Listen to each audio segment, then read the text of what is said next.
Hey everyone, welcome back to another edition of No Holds Barred. Rob Wong, joined alongside, as always, by Postmedia wrestling writer Jan Murphy, and we are pleased to be joined by WWE Superstar Carmelo Hayes, who you can see on Sir, Friday Night SmackDown on Netflix here in Canada. And Carmelo, I know Jan and I have spoken in recent weeks with Tiffany Stratton, Bron Breakker, who both recently celebrated their one-year anniversaries on the main roster. That's coming up for you in late April. When you look back at these last 9+ months or so, what have you been proud of with what you've done? I think I've just been proud of my growth. I think it's just so wild that how quickly things change in such a short period of time. You think you got it all figured out, and then you come up here in the land of sharks, which is SmackDown and Raw, and you kind of learn the hard way that it's a completely different game. So I think that the biggest thing that I've taken away from it is just the elevation of how things have to happen in order for you to become who you are supposed to be. You're a guy who came up the kind of the traditional way through the indies. There are so many different ways to get into WWE specifically now that never maybe were there a long time ago. Does that make it more challenging? You know, when you're up there, when guys are coming in from, you've got celebrities coming in who look at a guy like Logan Paul who, takes his route coming in, and other guys coming in, through family, things like that. Any of that dynamic factor into things for you? I mean, it doesn't really affect me as far as like what I have to do in the ring or what I have to do, part of what my job is. You know what I mean? That's just that. If you think about it, I was lucky enough to come up the way I was, and I've experienced a lot of things and made a lot of mistakes and trial and errors. That's the one thing I always tell guys, like, because I'm cool with these guys too. Like, hey, I don't envy your position. It's cool you get to come right in, but you will never have had to make all the mistakes that I had in silence. You're having to do it in front of the world.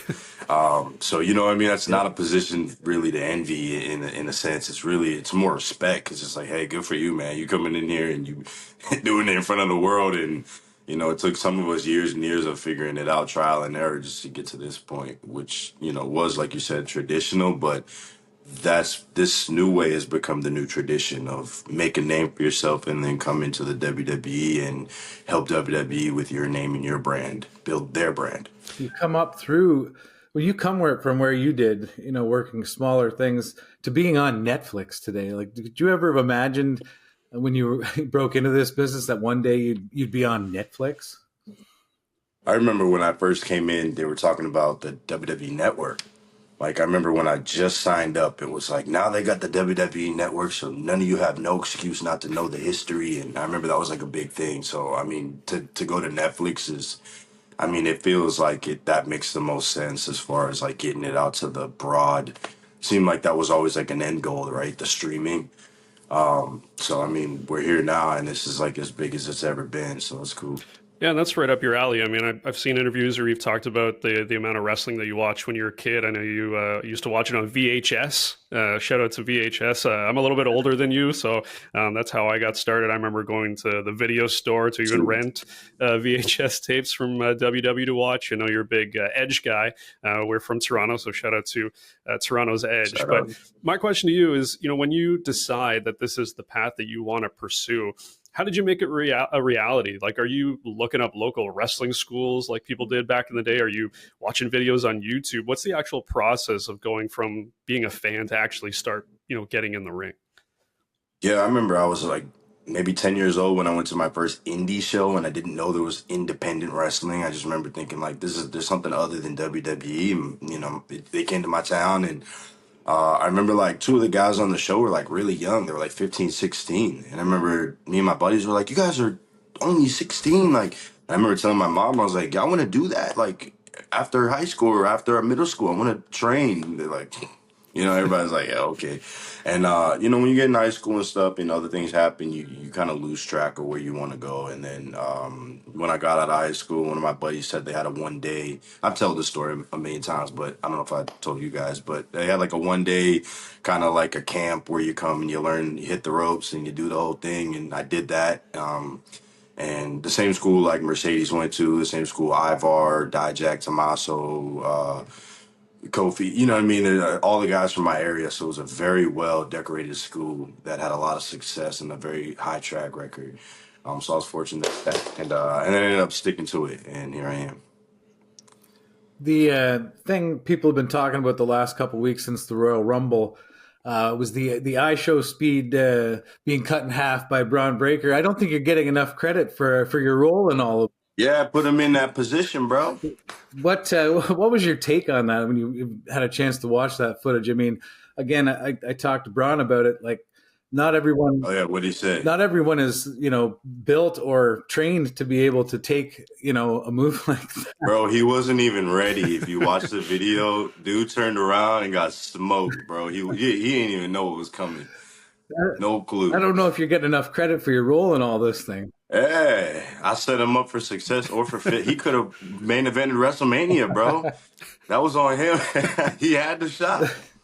Yeah, that was pretty wild. I mean, it's still one of the most viewed videos of 2025. The views continue to go up and up and up. It's awesome. Pretty incredible. And you look at a guy like him, he obviously is pretty athletic for just being an average guy. He's not a professional athlete by any means. He does a lot of athletic things, but that is obviously something that you're familiar with. When you're in the ring, you're one of the smoothest guys out there. Your athleticism, shows quite a bit, on when you're in the ring.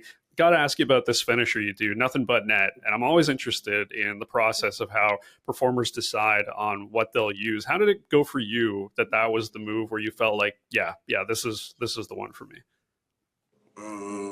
I mean, I used to do it on the independents, but it was a throwaway, you know what I mean? And it wasn't, because you don't know better what's what. And then you get to WWE and your skills get owned. And I remember Sean, he was the one who was, well, I remember I brought it up. I was like, I can do this move off the top rope. And I was working with a bunch of big guys at that time. I was in the breakout tournament. I was working like Josh Briggs and Duke Hudson, and honestly, so I was working these huge guys. And I remember thinking, I'm like, I need a finish, like something that I could do. And I was like, I can do this move. And I remember Coach Bloom had mentioned, he's like, I just want to let you know, like, it's a big move. Like, it's not a move you're gonna be able to do every night. And I was like, oh, no, I don't plan on it.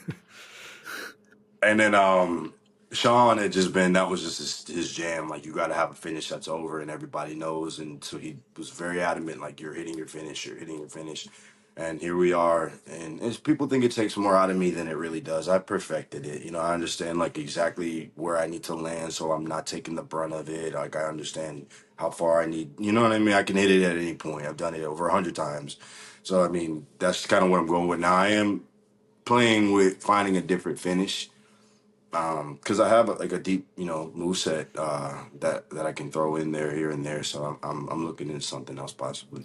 Toronto SmackDown, part of Elimination Chamber weekend.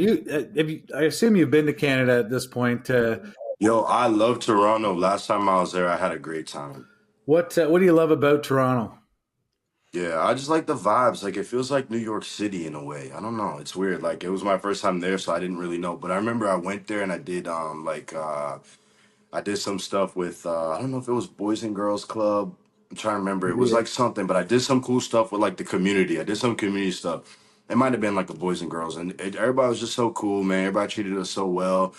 And the food was really good, and there was a bunch of places to eat. Like I said, and I like the vibe reminded me of like a cleaner New York City. Cleaner New York City. I like that. Yeah, that seems to be what a lot of people say. We're taking that. People say that, right? Yeah. No, absolutely.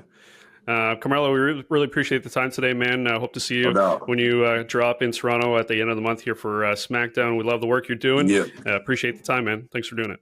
All right. Appreciate y'all.